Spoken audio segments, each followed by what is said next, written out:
Alam adalah manusia, manusia adalah alam. Ini ciri manusia tradisional, manusia kuno. Waktu dan ruang mengikat eksistensinya.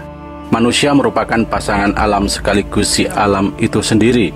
Manusia bukan melulu subjek yang mengamati alam, terpisah berjarak, atau diamati alam sebagai objek. Seperti relasi antara manusia dengan sang pencipta alam, bagi sebagian kaum monoteis. Namun ibarat dua peta yang berskala, sebuah pendaran, pancaran, dan emanasi. Maka waktu-waktu mitis sepanjang manusia mengada bersama alam begitu dihormati. Waktu nandur atau menanam biji, waktu embrio atau janin, waktu lahir, waktu beranjak dewasa, waktu berumah tangga, waktu mencapai puncak, waktu bergumul derita, waktu berjuang, waktu memiliki keturunan, waktu sirna atau mati raga, dan waktu lahir kembali atau kembali ke kemurnian. Siklus manusia adalah siklus alam. Laku manusia adalah ngrekso alam. Begitu juga sebaliknya. Tak henti-hentinya dengan bahasanya sendiri. Alam baturi manusia. Ketika suatu gerak dianggap selesai untuk sementara dan akan dimulai kembali, inilah waktu tepi atau waktu limit. Di waktu ini manusia mengulang memori kuno, menirunya kadang-kadang dengan kesadaran, kadang tanpa kesadaran. Merangkai harapan menyongsong putaran waktu selanjutnya. Sementara kehadiran waktu tak bisa lepas dengan ruang, umpama roh dan badan. Sehingga ruang di mana waktu mitis berputar sangat dihormati. Ruang di mana suatu siklus kelahiran, kehidupan, dan kematian bergulir begitu dipundi. Kadang berbentuk kode-kode simbolik, kode suci, kadang menjelma tabu, kadang menjadi batu. Waktu dan ruang dalam kondisi ini disakralkan. Diciptakanlah ritus dan upacara oleh manusia di bumi. Dan tentu bukan disembah seperti kecurigaan banyak manusia, yang curiga pun sebenarnya menyakralkan waktu dan ruang. Waktu ketika manusia dibentuk, ditanam, dibijikan, dan ditiupi roh dalam ruang yang disebut rahim adalah waktu sakral, waktu suci, dalam ruang yang sakral suci pula. Waktu ini adalah ketika mitokondria gen menelusup, sperma dan sel telur bersatu dalam ruang yang disebut rahim. Manusia ada bersama keempat saudaranya ketika dalam rahim. Orang tradisional menyebutnya sedulur papat. Kemenjadian sang manusia dari rahim ibu manusia bersama-sama dengan kawah atau ketuban, ari-ari, darah, dan pusar. Saudara-saudara manusia ini akan menemani, baturi, menjaga manusia dalam proses menjadi di kehidupannya atas restu sang ibu. Kelahiran Gunung Kidul sebagai anak yang lahir dari rahim ibu bumi, sebagai suatu kesatuan antara roh dan tubuh, ditemani dan dijaga oleh baturnya. Banyak di antara keturunan Gunung Kidul yang telah tahu bahwa batur Gunung Kidul adalah batur agung. Secara geomorfologi, Batur Agung berwujud pegunungan panjang dari Gunung Panggung hingga Panggang. Ada pula Batur di sisi selatan, wali pegunungan Kars yaitu Gunung Batur yang di puncaknya terdapat Gunung Panggung pula, yang baturi di sisi selatan. Nadi Gunung Kidul adalah Oyo, dijaga oleh Gunung Tanggul Asi atau Batur Agung agar tak meluap.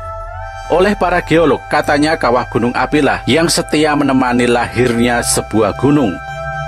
Kawah ketuban bumi menemani munculnya formasi Batur Agung sebagai batur atau saudara alam Gunung Kidul atau wangsa Gunung Kidul yang bertransformasi. Ari-ari adalah ruang tempat alir darah. Lekuk-likuk tubuh Kali Oyo, darahnya alir air Kali Oyo. Pusar adalah pancer, inti atom atau nukleus di dunia mikro. Dengan demikian, pusarnya dunia makro adalah koordinat tengah. Wonosari sebagai pusat dunia Gunung Kidul, Ledok atau cekungan Wonosari sebagai pusat peradabannya. Laras dengan perintah Yang Hamengku Bumi di Mataram di masa-masa berikutnya untuk membuka hutan Angkadoyong di tengah-tengah Gunung Kidul sebagai pusat peradaban, pusat kota, hutan yang bermutasi menjadi asri yang kini menjadi Wonosari. Para batur ini semacam malaikat penjaga Gunung Kidul di berbagai penjuru. Para batara dan batari yang Anggunung Kidul turun ke bumi Gunung Kidul. Gunung Wayang di sisi barat utara adalah batur. Gunung Punokawan adalah Batur, Gunung Jagalawang di perbatasan Gedangsari dengan Wedi, Gunung Mencu di Bilangrejo. Gunung di waktu kemudian, para penjaga Gunung Kidul adalah para Batara, yakni Batara Katong, Batara Wijaya. Mereka para Batur, para penjaga yang menjaga pintu. Karena di sebelah pintu, seperti Batur manusia yang baru saja lahir di Rukti di sisi pintu, dijaga dengan nyala. Peninggalan arkeologis formasi Batur Agung berwujud batu serupa lingkaran yang terbelah menjadi tiga tetapi satu. Orang tradisional Jawa memiliki nalar kosmogoni atau penciptaan alam berupa endok jagat atau tigan dunia atau telon semesta, sel telur dunia.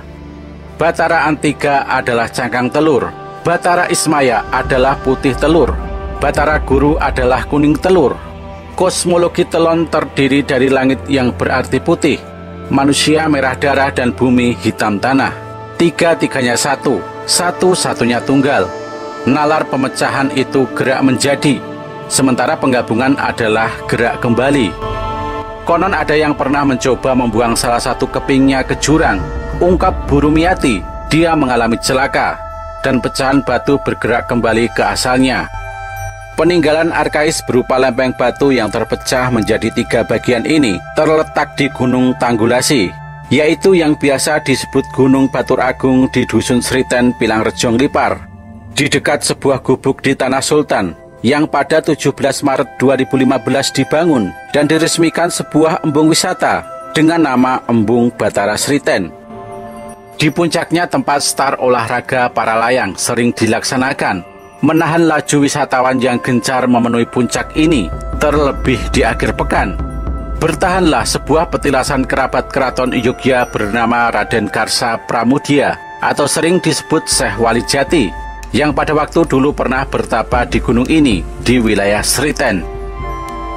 Orang-orang di Dusun Sriten termasuk Bu Sartini mengatakan, penamaan embung dengan kata Batara tak ada hubungannya dengan konsep Batara atau Batari sebagai makhluk kayangan yang turun ke bumi, apalagi turun ke sekitar pegunungan Batur Agung. Maksud mereka, Batara itu akronim dari Batur Agung Utara, karena letaknya di Dusun Sriten yang berada di pegunungan Batur Agung Utara. Ini hanyalah kesepakatan kelompok sadar wisata di daerah ini, agar enak didengar dan menjual. Padahal penamaan Dusun Sriten justru karena dusun ini dari dulu hingga sekarang sebagai tempat huni burung-burung Sriti, tepatnya bertempat di Gua Sriti dekat makam dusun. Dan manuk Sriti adalah jelmaan Raden Sri Sadana. Ia mengembara menunggu saat Batari Sri Cahaya Kemiloan yang sangat indah hadir di Sriten, baturi atau menemani among tani Dusun Sriten, memangsa hama tanaman. Dan Sriten juga Batur Agung adalah Batur, Gunung Kidul itu Batur. Gunung Batur dimanapun mereka hadir di Nusantara ini mengada lebih dulu, menyediakan jalan untuk para raja gunung. Mereka para Batara yang memilih menjelma batu, membelah diri menjadi 3, 5, 7, menjelma menjadi manuk demi kejulangan peradaban Mataram di kaki Merapi. Di suatu adegan, para Batur hanya bisa nyemoni para bendara yang terlanjur memilih tidak peka. Sedang sang Batari selalu ditunggu kapan akan menghampiri, menghadiahkan kemakmuran bumi. Di suatu waktu di saat kabut dan akan turun hujan, segerombolan manuk Sriti berjumlah ratusan, yang menurut tuturan lokal berumah di Gua Sriti di dekat makam Dusun Sriten, mendatangi embung Batara Sriten. Mereka menata diri, menunggui. Mereka luput dari tatap wisatawan yang inderanya terlalu trendy.